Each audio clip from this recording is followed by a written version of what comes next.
तो अब कंटिन्यू करते हैं विद द एक्टिविटी 10.9। देखिए सिंपल एक्टिविटी है। Draw a thick straight line in ink over a sheet of white paper placed on a table. तो table पे आपने एक वाइट शीट रखनी है, उसके ऊपर place a glass slab over the line. तो मान लीजिए यहां पर एक हम ग्लास स्लैब रख रहे हैं, ठीक है। आपने ऑलरेडी एक थिक स्ट्रेट लाइन बना रखी है और उस थिक स्ट्रेट लाइन को हम मान लीजिए ये वो लाइन है। तो ग्लास स्लैब को इसके ऊपर ऐसे रखना है कि one of the edges make an angle with the line, कि लाइन के साथ ग्लास स्लैब का कुछ एंगल बनना चाहिए, ठीक है। ऐसा नहीं रख देना है कि आपने लाइन इस तरह से ड्रॉ की और ग्लास स्लैब इसके ऊपर ऐसे रख दिया, ठीक है। लाइन के साथ कुछ एंगल उसका बनना चाहिए, तो इस तरह से रख सकते हैं। अब ये जो लाइन थी ये आपकी कंप्लीट होगी, जैसे कि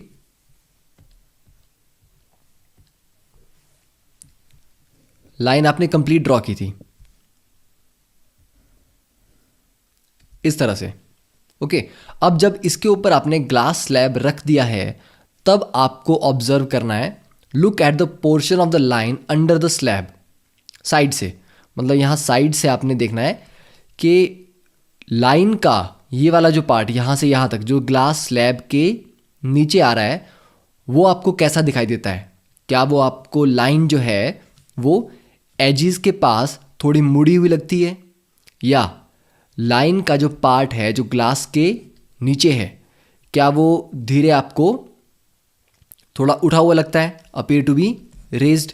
तो ये आपको देखना है कि कहाँ पर लाइन आपको दिख रही है कि वो थोड़ी बेंड हुई है, कहाँ पर दिख रही है आपको वो थोड़ी ऊपर उठी हुई है।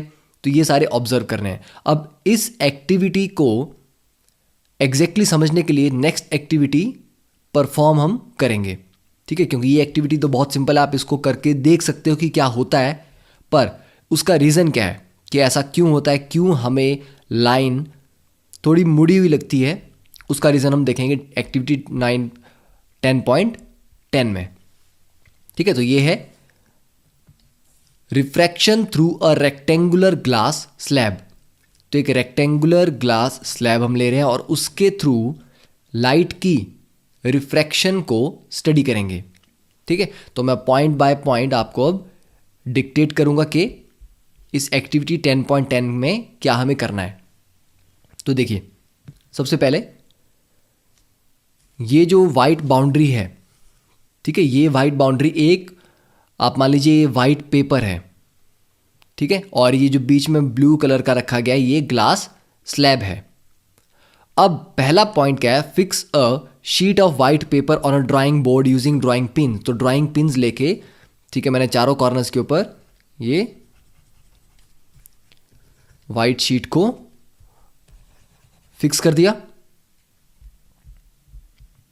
ठीक है, चारों कॉर्नर्स पे वाइट शीट को हमने फिक्स कर दिया ड्राइंग पिन से। Second, place a rectangular glass slab over the sheet in the middle. तो शीट के बीच में हमने ये एक रेक्टेंगुलर ग्लास स्लैब को भी रख दिया। Draw the outline of the slab with a pencil. अब ये जो स्लैब है इसके चारों तरफ आपने पेंसिल से इसको, इसकी बाउंड्री को एक बार ड्रॉ कर लेना है, ठीक है। मतलब ए से बी, बी से सी, मतलब बी से डी, डी से सी एन, सी से ए। तो चारों तरफ से इसकी बाउंड्री को पेंसिल से आपने मार्क कर देना है कि अगर हम ग्लास स्लैब हटाते भी हैं तो वापस हमें पता हो कि हमने इस बाउंड्री के अंदर उसको रखना है। Now let us name the outline. अब इसको ए बी सी डी इस तरह से हमने चार कॉर्नर्स को नाम दे दिया। Now take 4 identical pins.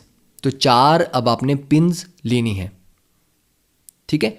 अब पहला क्या करना है, fix 2 pins E and F. तो 2 पिन्स लेके ई और एफ उनको ऐसे फिक्स करना है कि line joining the pins is inclined.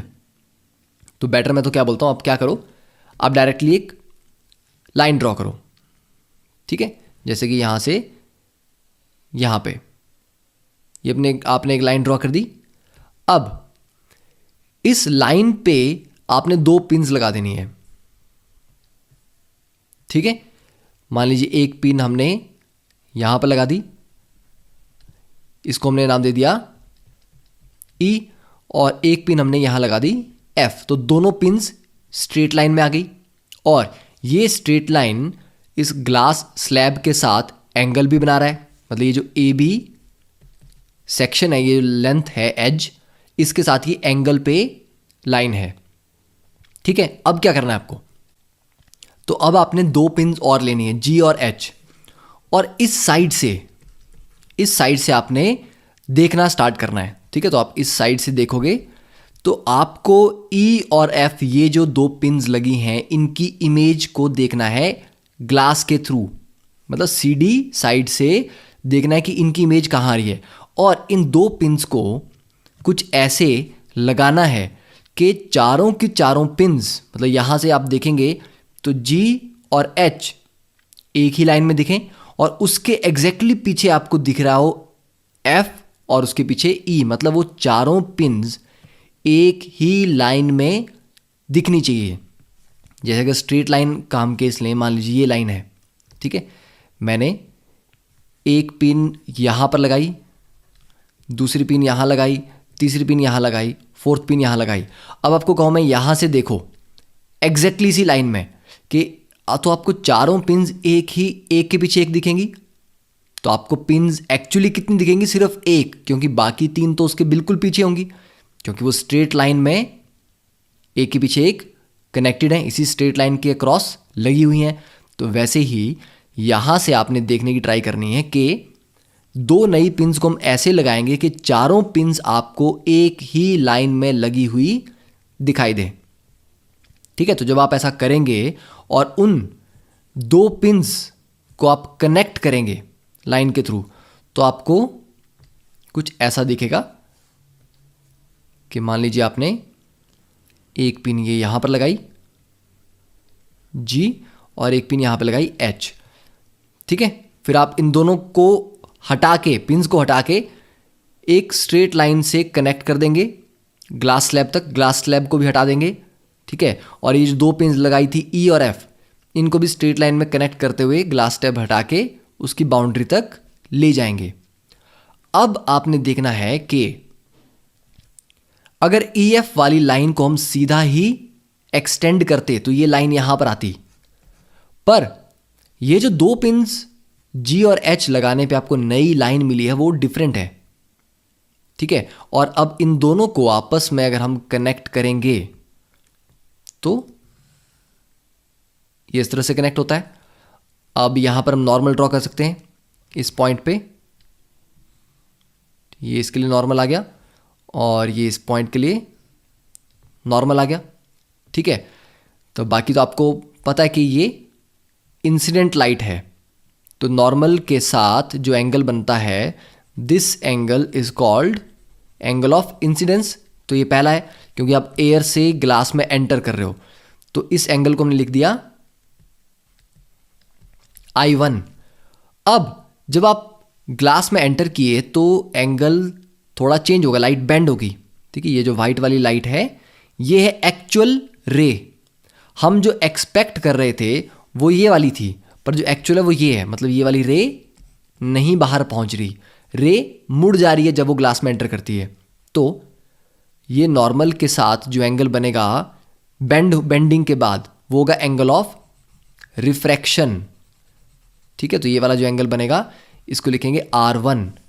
वैसे ही अब ग्लास से जब वापस बाहर एयर में जा रहा है तो ये आएगा I2। ठीक है, एंगल ऑफ इंसिडेंस इस बाउंड्री पे, और बाउंड्री से बाहर निकला तो ये R2, और इस पॉइंट को हम O मार्क करते हैं और इस नीचे वाली बाउंड्री को हम O' मार्क करते हैं। ठीक है, तो अब आपने क्या ऑब्जर्व करना है कि ये जो दो लाइंस आ रही हैं, ये लाइन और ये लाइन, ये आपस में कैसी हैं, पैरेलल लाइंस हैं।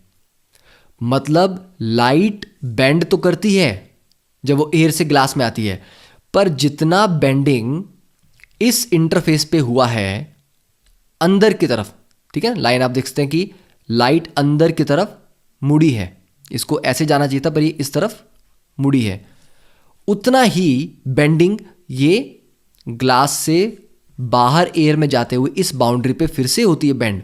क्योंकि अगर दोनों बार हुई बेंडिंग इक्वल एंड ऑपोजिट होगी तभी तो रे पैरेलल आएगी ना।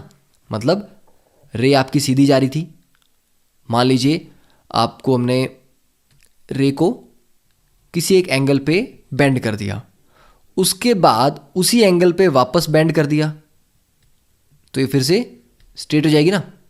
तो मतलब जितनी बेंडिंग पहले इंटरफेस पे या पहली बाउंड्री पे मिली है अंदर की तरफ, उतनी ही बेंडिंग बाहर की तरफ मिलती है दूसरे इंटरफेस पे, दूसरी बाउंड्री पे।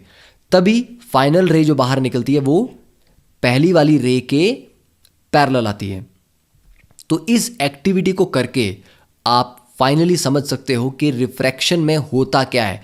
जब लाइट एक मीडियम से दूसरे मीडियम में एंटर करती है तब लाइट की बेंडिंग होती है। एयर कैसा मीडियम है? It is a rarer medium, इसकी डेंसिटी कम है। ग्लास कैसा है? It's a denser medium. तो जब आप रेयरर से डेंसर की तरफ जाते हो तो नॉर्मल की तरफ बेंडिंग होती है। जब आप डेंसर से वापस रेयरर मीडियम में डाल जाते हो तो नॉर्मल से बाहर की तरफ बेंडिंग होती है। तो ये आपको इस एक्टिविटी में समझ आएगा कि हो क्या रहा है। ठीक है, अब हम डिफाइन करते हैं कि व्हाट इज रिफ्रैक्शन। तो ये समझ आ गया ना कि यहां पर रिफ्रैक्शन हो रही है और आपको क्लियरली दिख रहा है कि हाँ लाइट मुड़ी तभी तो यहां पर आई। अब रिफ्रैक्शन का रीजन क्या है या रिफ्रैक्शन की डेफिनेशन क्या है? देखिए, अलग अलग मटेरियल में, अलग अलग ट्रांसपेरेंट मटेरियल्स में जो एवरेज स्पीड होती है लाइट की वो डिफरेंट होती है। मतलब जब लाइट ग्लास के थ्रू जाएगी तो उतनी स्पीड से नहीं जाएगी जितनी वो एयर में उसकी स्पीड है, या जितनी उसकी वैक्यूम में स्पीड है, या जितनी उसकी प्लास्टिक में स्पीड है। तो एयर में लाइट की स्पीड डिफरेंट है, वैक्यूम में सबसे फास्ट है। ठीक है, एयर में थोड़ी स्लो होती है, ग्लास में और स्लो होती है, प्लास्टिक की बात करेंगे उसमें भी स्लो होती है। ठीक है, तो एक मीडियम से जब दूसरे मीडियम में एंटर करते हैं तो स्पीड ऑफ लाइट चेंज होती है। ओके, नाउ तो हम बोल सकते हैं कि light travels at different speeds in different materials. अलग अलग मटेरियल्स में लाइट की स्पीड भी अलग अलग होती है। तो ये चेंज ऑफ स्पीड जो होता है इसी की वजह से लाइट बेंड करती है और उस बेंडिंग को बोलते हैं रिफ्रैक्शन। तो refraction is due to change in the speed of light as it enters from one transparent material और मीडियम टू अनदर। कि एक ट्रांसपेरेंट मीडियम से दूसरे मीडियम में एंटर करने में जो लाइट की स्पीड में चेंज आता है उसी की वजह से वो मुड़ती है, बेंडिंग होती है, और उसी बेंडिंग को हम रिफ्रैक्शन बोलते हैं। ठीक है, अब नेक्स्ट, अब लॉज ऑफ रिफ्रैक्शन। जैसे आपने पहले लॉ ऑफ रिफ्लेक्शन पढ़े हैं वैसे हमारे पास है लॉ ऑफ रिफ्रैक्शन। देखिए, फर्स्ट इज कि वही चीज है कि incident ray then not reflected, this is refracted.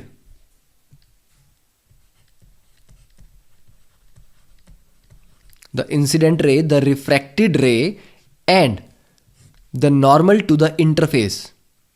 ठीक है, और the interference of two transparent medium. जहां दो ट्रांसपेरेंट मीडियम मिल रहे हैं, जो बाउंड्री है, बाउंड्री पे जो आप नॉर्मल परपेंडिकुलर ड्रॉ करते हो वो परपेंडिकुलर, इंसिडेंट रे और रिफ्रैक्टेड रे ये सारे के सारे सेम प्लेन में लाई करते हैं। ठीक है, सारे एक ही प्लेन में होते हैं। सेकेंड वाला इंपॉर्टेंट है, the ratio of the sine of angle of incidence. देखो, sine of angle of incidence का मतलब क्या हुआ? साइन ऑफ आई, क्योंकि आई होता है एंगल ऑफ इंसिडेंस। ठीक है, तो ratio of sine of angle of incidence to the sine of angle of refraction. तो रेशियो लेनी है इनकी, मतलब sine I upon sine R is a constant. तो ये कांस्टेंट होता है for the light of a given colour. मतलब रेड लाइट के लिए या ब्लू लाइट के लिए या ग्रीन के लिए, सबके लिए ये कांस्टेंट की वैल्यू डिफरेंट होगी। मतलब जितनी बेंडिंग रेड लाइट की होगी उतनी ब्लू की नहीं होगी, उतनी ग्रीन की भी नहीं होगी।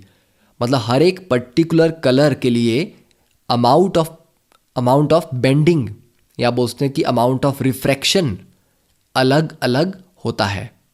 ठीक है, सभी के लिए आई और आर की वैल्यू सेम नहीं होती, डिफरेंट होती है। इसलिए दिया गया यहाँ पे for the light of a given colour and for a given pair of media, मतलब जितनी बेंडिंग एयर से ग्लास में जाने पे होगी एक पर्टिकुलर कलर की, मान लीजिए रेड लाइट की बात करते हैं, तो रेड लाइट जितना बेंड होगी एयर से ग्लास में जाने में उतना ही एयर से पानी में जाने में नहीं होगा।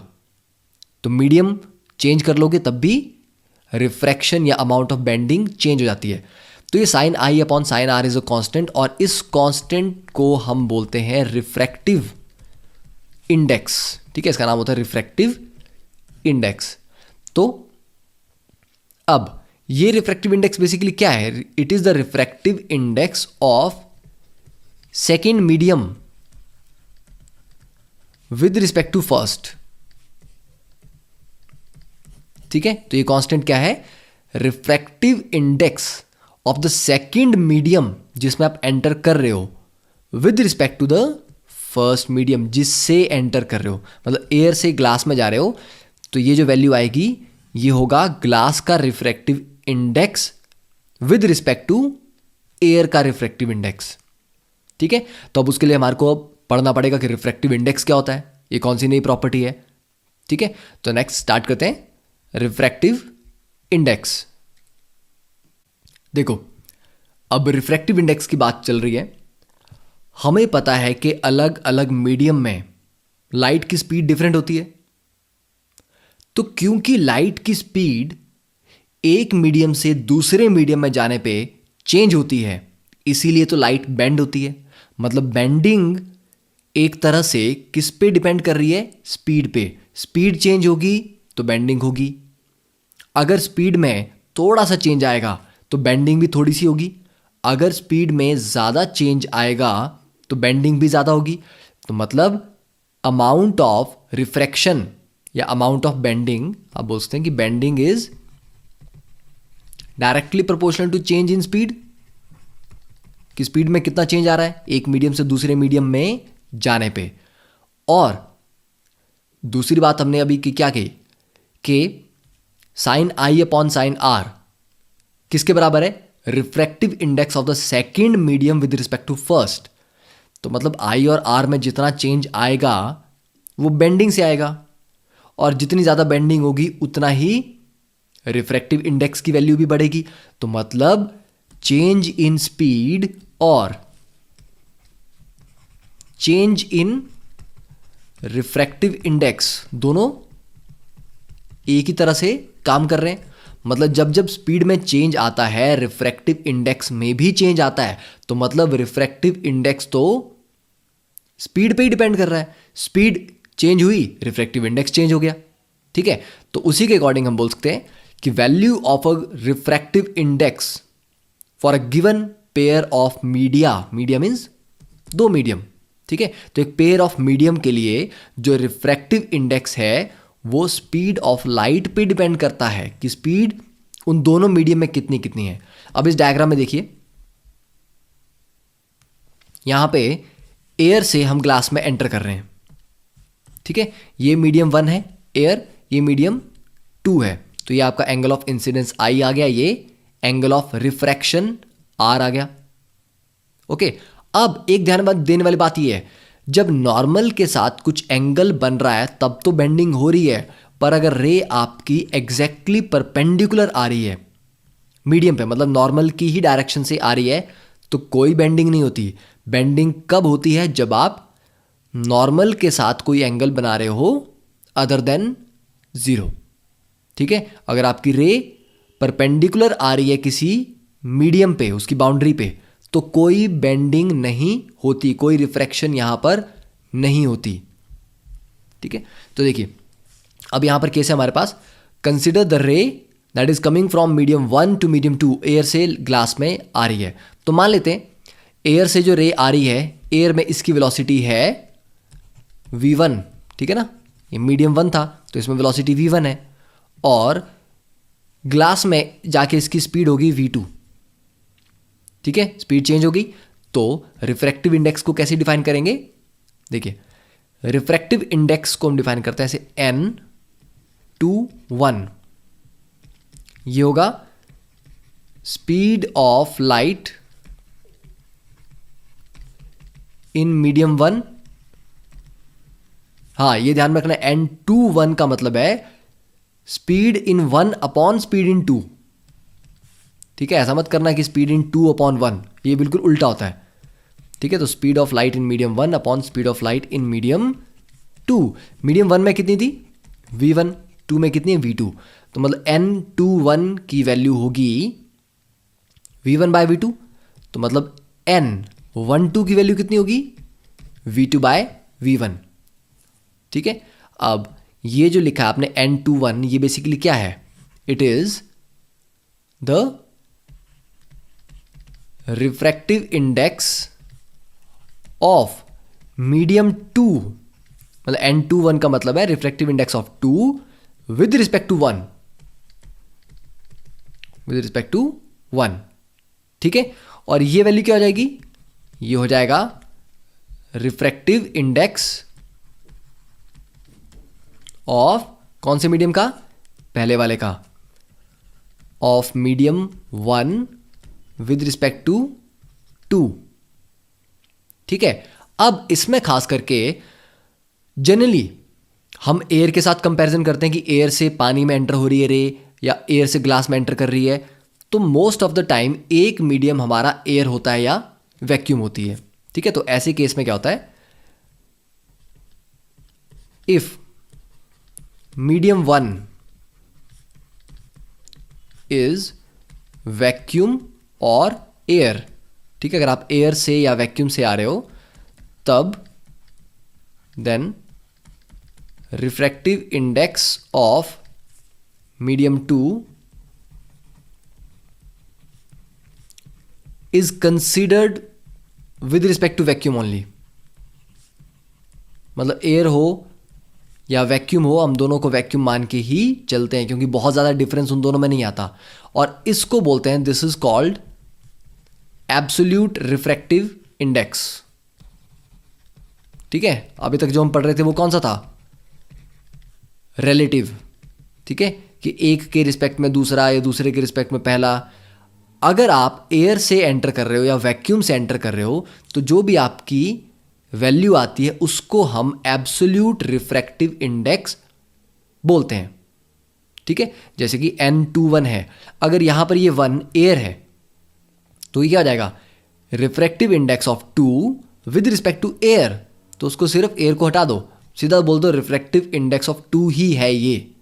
ठीक है, तो तब उसको आप सिंपल n/2 ही लिखेंगे, 1 लिखने की जरूरत नहीं है अगर 1 आपका एयर या वैक्यूम है। ठीक है, तो इसके अकॉर्डिंग वैक्यूम में स्पीड ऑफ लाइट कितनी होती है, अगर मान लीजिए n ऑफ किसी भी मीडियम का निकालना है मुझे, कोई मीडियम m लिख देता हूं मैं, तो nm क्या होगा, m की वैल्यू तो नीचे आएगी ना, मतलब स्पीड इन मीडियम जो आप ले रहे हो m, ऊपर क्या आएगा, अगर m के आगे मैंने कुछ नहीं लिखा है तो मतलब ये वैक्यूम की बात हो रही है। ठीक है, या एयर की बात हो रही है। तो वैक्यूम या एयर की बात हो रही होगी तो ये nm की वैल्यू कितनी आ जाएगी, वैक्यूम में लाइट की स्पीड होती है c, मीडियम में थोड़ी कम हो जाएगी, उसको v ले लेते हैं। तो nm किसी भी मीडियम का एब्सोल्यूट रिफ्रैक्टिव इंडेक्स कैसे कैलकुलेट करते हैं, speed of light in vacuum upon speed of light in that medium. ठीक है, अब यहां पे ये कुछ मटेरियल्स का रिफ्रैक्टिव इंडेक्स दिया गया, देखो एयर का है 1.0003 और वैक्यूम का होता है 1, इसीलिए एयर और वैक्यूम दोनों को हम अप्रॉक्सीमेटली 1 ले लेते हैं। आइस में देखो कितना हो गया 1.31। 1.31 का मतलब क्या है आइस का, इसका मतलब ये आप निकाल सकते हैं यहां से कि आइस में n ऑफ आइस, ठीक है, c अपॉन वेलोसिटी इन आइस। तो आप क्या बोलेंगे कि जो वेलोसिटी है ऑफ लाइट किसमें, आइस में, वो कितनी होगी, वेलोसिटी इन आइस कितनी हो जाएगी, c upon n ice. n of ice कितना दिया गया है, रिफ्रैक्टिव इंडेक्स 1.31। ठीक है, तो c अपॉन 1.31। तो मतलब वेलोसिटी इन वैक्यूम से कम हो गई। तो ये जितना ज़्यादा रिफ्रैक्टिव इंडेक्स बढ़ता जाएगा, जैसे आइस के लिए 1.31 था, फ्यूज क्वार्ट्ज के लिए 1.46, उसमें और स्लो हो जाएगा। तो रिफ्रैक्टिव इंडेक्स जितना ज़्यादा होता जाएगा, इसका मतलब है कि लाइट उतनी ही ज़्यादा उसमें स्लो हो रही है। डायमंड में देखिए लाइट बहुत ज़्यादा स्लो हो जाती है, 2.42। ठीक है, तो आप बोलते हैं ऑलमोस्ट 40 to 45% स्लो हो जाती है speed of light in diamond. ठीक है, तो इतना क्लियर है कि बेंडिंग किस लिए हो रही है, क्योंकि एक मीडियम से दूसरे मीडियम में जाने पे लाइट की स्पीड चेंज होती है। स्पीड चेंज होने की वजह से उनका रिफ्रैक्टिव इंडेक्स भी बेसिकली मीडियम्स का चेंज होता है और इसीलिए बेंडिंग होगी। जितना ज़्यादा चेंज आएगा रिफ्रैक्टिव इंडेक्स में, उतनी ही ज़्यादा बेंडिंग होगी। अब जितनी बेंडिंग एंट्री पे होती है उतनी एग्जिट पे भी होती है। ठीक है ना, यहाँ एंट्री पे जब एयर से हम ग्लास में एंटर किए तो जितनी बेंडिंग हुई, ग्लास से वापस एयर में जाने पे फिर से उतनी ही बेंडिंग होगी। इसीलिए जो पहली रे थी, दिस रे, ये वाली रे और ये वाली रे दोनों कैसी हैं, पैरेलल। ठीक है ना, क्योंकि यहां पर जितनी बेंडिंग टुवर्ड द नॉर्मल हुई, उतनी यहां पे ये रे ऐसे जानी चाहिए थी, तो उतनी बेंडिंग यहां पे अवे फ्रॉम द नॉर्मल हो गई। इसीलिए फाइनली जो रे बाहर निकली है ग्लास को क्रॉस करके, वो पैरेलल है इंसिडेंट रे के। तो यहां पर ये जो टेबल में कुछ वैल्यूज दी गई हैं, ये आपको याद नहीं करनी है, जस्ट आपको आइडिया देने के लिए दिया गया है कि डिफरेंट मटेरियल्स में स्पीड कैसे कैसे चेंज करती है। और एक बहुत खास बात जो एनसीईआरटी ने मेंशन भी यहां पर की हुई है, that is an optically denser medium. Optically denser medium may not be or may not possess greater mass density। ठीक है, मतलब जिसका रिफ्रैक्टिव इंडेक्स ज़्यादा हो, जैसे ग्लास का एयर से ज़्यादा होता है, तो आप बोल देते हो कि ग्लास की सर डेंसिटी भी ज़्यादा है। या पानी का रिफ्रैक्टिव इंडेक्स एयर से ज़्यादा है, तो आप बोलोगे पानी की डेंसिटी भी ज़्यादा है। ऐसा ज़रूरी नहीं है कि जिनका रिफ्रैक्टिव इंडेक्स ज़्यादा हो, मतलब जो ऑप्टिकली डेंस हैं वो रियलिटी में भी डेंस हो, मतलब उनका मास वाली जो डेंसिटी है वो भी ज़्यादा हो। ऐसा हमेशा नहीं होता। ठीक है, फॉर एग्जांपल आप ले सकते हैं केरोसिन एंड वाटर। ठीक है, तो केरोसिन का यहां पर अगर हम देखें वैल्यू कितनी है, केरोसिन की 1.44। तो केरोसिन ऑप्टिकली ज़्यादा डेंस है क्योंकि इसका रिफ्रैक्टिव इंडेक्स ज़्यादा है वाटर से, जो कि 1.33 है। पर केरोसिन पानी के ऊपर तैरता है। ठीक है ना, तो केरोसिन मास डेंसिटी में तो पानी से हल्का है, पर ऑप्टिकली ज़्यादा डेंस है। तो ऑप्टिकली डेंस होने का मतलब ज़रूरी नहीं है कि मास डेंसिटी भी ज़्यादा हो। ओके, और ये पैराग्राफ आप पढ़ सकते हैं। मोर टू नो, यहां पर कहानी यही लिखी गई है कि the ability of a medium to refract light is expressed in terms of its optical density. कौन कितना ज़्यादा रिफ्रैक्टिव इंडेक्स रखता है या उसकी ऑप्टिकल डेंसिटी कितनी ज़्यादा है, वो उतना ही लाइट को बेंड कर सकता है। ठीक है, तो ये मास डेंसिटी से डिफरेंट है, दोनों चीज़ें सेम नहीं है। हम दो वर्ड यूज़ करते हैं, rarer medium and denser medium. Rarer का मतलब जिसका रिफ्रैक्टिव इंडेक्स कम है, डेंसर का मतलब जिसका रिफ्रैक्टिव इंडेक्स ज़्यादा है। ठीक है, और जब भी रेयरर से डेंसर में आप एंटर करते हैं, टुवर्ड्स द नॉर्मल बेंडिंग होती है। देखो, the speed of light is higher in a rarer medium than a denser medium. तो जब रे ऑफ लाइट रेयरर से डेंसर की तरफ आती है, इट बेंड्स, ये पहली बार स्लो होगी, and bends toward the normal. और जब ये डेंसर से रेयरर में जाती है, ये bends away from the normal. ये पॉइंट याद रखना है। और जब परपेंडिकुलर आती है तो वो कोई भी बेंडिंग शो नहीं करती। अब आपके लिए घर के लिए ये 5 क्वेश्चन हैं जो आपको प्रैक्टिस करके आने हैं, सॉल्व करके आने हैं। तो नेक्स्ट सेशन में हम इनको डिस्कस करेंगे। और आपके लिए एक अच्छा सा क्वेश्चन है, रिफ्रैक्शन तो हो गया, ठीक है, कि लाइट की स्पीड चेंज होती है तो लाइट बेंड होती है, पर स्पीड चेंज होने से बेंड होने की क्या ज़रूरत है? क्या ऐसा नहीं कि लाइट वैसी सीधी सीधी चलती रहे और कम स्पीड के साथ एंटर कर जाए बिना बेंड किए हुए? बेंड होने का मतलब क्या है? स्लो ही होना है ना, ठीक है, स्लो ऐसे हो जाओ। बेंडिंग क्यों ज़रूरी है? तो इस पर सोचना कि बेंडिंग क्यों रिक्वायर है, बेंडिंग ही क्यों करनी पड़ती है जब भी स्पीड चेंज होती है। बिना बेंड किए स्पीड क्यों चेंज नहीं हो रही? ठीक है, या जब परपेंडिकुलर आप आते हैं, जब भी हमारे पास लाइट किसी मीडियम पे परपेंडिकुलर पड़ती है, जैसे यहाँ पर ये वाला केस है, इस केस में तो बेंडिंग नहीं हो रही, स्पीड तो चेंज हो रही है ना। ग्लास में आप आ रहे हो तो लाइट की स्पीड स्लो हो रही है, ग्लास से एयर में जाने पे फिर से फास्ट हो रही है। यहाँ बेंडिंग क्यों नहीं हुई? एंगल पे आने पे ही बेंडिंग क्यों होती है? तो इसका आंसर हम डिस्कस करेंगे नेक्स्ट सेशन में। Okay, thank you.